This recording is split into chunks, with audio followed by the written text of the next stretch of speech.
Che weekend è stato, Sindaco, per Cavallino Tre Porti? Assolutamente positivo, il Beach on Fire è andato molto bene, con grande soddisfazione per la qualità anche della manifestazione, il rispetto ambientale, è una manifestazione che abbiamo fortemente voluto, riducendo solo a 2 le manifestazioni e quindi di rispetto ma anche di equilibrio per dare soddisfazione ai nostri residenti e ai nostri ospiti. Poi successivamente al Beach on Fire, a distanza di un'ora abbondante, si è scatenata una bufera purtroppo i cambiamenti climatici ci sono tangibili e vediamo che ha provocato danni importanti, alberature divelte in via Fausta, Pini Marittimi e anche nella viabilità locale, delle alberature che erano state controllate ma che a causa di questo temporale importante sono state divelte appunto.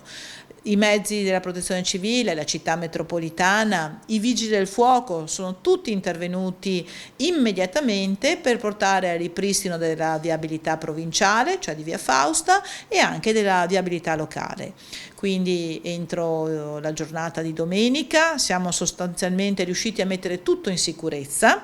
Oggi si parte con i ripristini. Per fortuna nessun ferito, nessuna persona che sia stata colpita, qualche danno, ma il dispiacere ovviamente va per gli alberi, ma per fortuna siamo in grado di andare avanti in maniera egregia.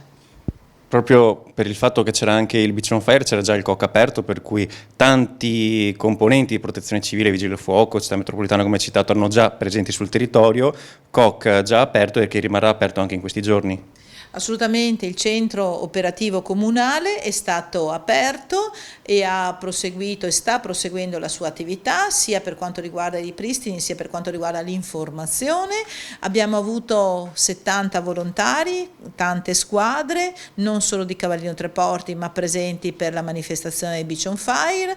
Abbiamo avuto delle ditte locali che sono intervenute immediatamente, quindi un grazie di cuore a questi imprenditori sensibili, un grazie ovviamente anche a Città Metropolitana con i suoi dirigenti, il dottor Torricella e quindi a tutti gli operativi, e poi la centrale della protezione civile regionale, i nostri civici pompieri come abbiamo già detto, i nostri uffici comunali e ovviamente i vigili del fuoco in primis, Corpo Nazionale dei Vigili del Fuoco.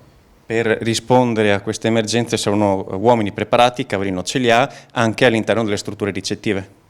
I campeggi ovviamente già da anni stanno facendo un grande lavoro di formazione e quindi anche nei campeggi l'emergenza è stata gestita al meglio come sempre viene fatto.